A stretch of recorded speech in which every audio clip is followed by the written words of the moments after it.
Les communes d'Avry, Belfaux, Corminboeuf, Fribourg, Givisiez, Granges-Paccot, Marly, Matran et Villars-sur-Glâne collaborent dans plusieurs domaines, comme l'aménagement du territoire, les transports publics, la promotion culturelle ou la promotion économique.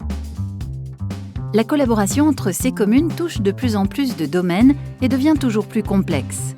Pour cette raison, les communes de Corminboeuf, Givisiez, Fribourg et Marly ont demandé le lancement du projet de fusion du Grand Fribourg. Les 5 autres communes ont souhaité être intégrées au projet.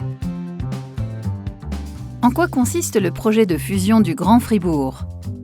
On parle de fusion lorsque plusieurs communes voisines unissent leur territoire, leur population et leur administration pour donner naissance à une nouvelle commune.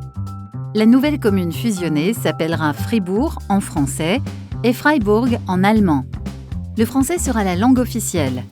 Néanmoins, le concept de fusion propose la pratique du bilinguisme pragmatique.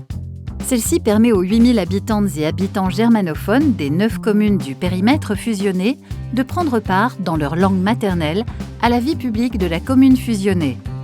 Avec une population de presque 75 000 personnes, la commune fusionnée de Fribourg deviendra la 9e ville de Suisse. Quelles étapes ont déjà été franchies dans le processus de fusion du Grand Fribourg ? L'Assemblée constitutive du Grand Fribourg a été créée. Elle se compose de 36 délégués et déléguées des communes concernées par la fusion. Ces délégués et déléguées ont développé un concept de fusion qui définit l'organisation générale, les prestations et le cadre financier de la commune fusionnée. Sur la base de ce concept, la population du périmètre concerné peut dire, lors du vote consultatif du 26 septembre 2021, si elle accepte que sa commune poursuive ou non le processus de fusion. Le résultat de ce vote consultatif permettra à l'Assemblée constitutive de fixer le périmètre de fusion définitif. Elle pourra ensuite rédiger la convention de fusion qui sera soumise à la population lors d'un vote final. Comment les autorités du Grand Fribourg seront-elles élues ? Lors d'une fusion, les autorités de la nouvelle commune doivent être élues. Le conseil communal, c'est-à-dire le pouvoir exécutif de la nouvelle commune fusionnée, sera composé de 7 membres professionnels. Afin de les élire, la nouvelle commune sera provisoirement constituée en 5 zones géographiques, aussi appelées cercles électoraux. Chaque cercle électoral aura droit au minimum à 1 siège au conseil communal. Le conseil général, c'est-à-dire le pouvoir législatif de la commune fusionnée, sera constitué de 80 membres. Chaque commune concernée par la fusion aura droit à 1 siège par 1000 habitantes et habitants. Aucune commune concernée par la fusion ne disposera d'une majorité de voix au sein de l'exécutif ou du législatif de la nouvelle commune. De plus, l'Assemblée constitutive propose de fonder des associations locales et de quartier, au minimum 1 par ancienne commune du périmètre. Celles-ci permettent de conserver la proximité entre la population et les autorités communales. La commune devra systématiquement les consulter pour tout projet qui les concerne et répondre à leurs préoccupations.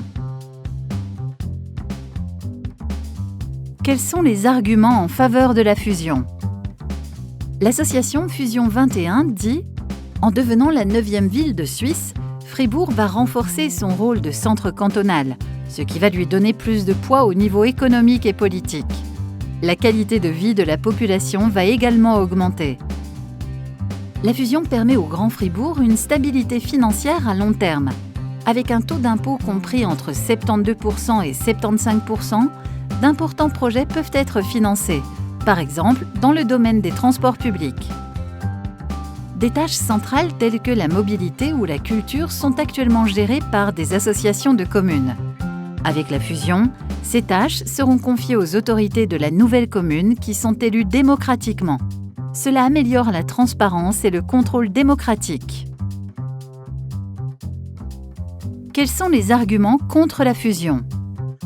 La communauté romande du pays de Fribourg dit « Seuls 11% de la population du Grand Fribourg est germanophone. L'obligation pour l'administration de répondre aux demandes en allemand va trop loin. L'autorisation pour les membres des organes communaux et de leur commission de parler français ou allemand est également problématique. » L'association Non à la fusion du Grand Fribourg dit « La méthode utilisée pour définir le taux d'impôt n'est pas suffisamment transparente. Elle est basée sur des hypothèses et des projections. Le taux d'impôt estimé n'est pas réaliste. Il devrait plutôt se trouver entre 75% et 76%. Les communes ne sont pas représentées de manière équitable. La ville de Fribourg a presque la moitié des sièges au conseil général et seulement 5 des 9 communes disposent d'un siège au conseil communal.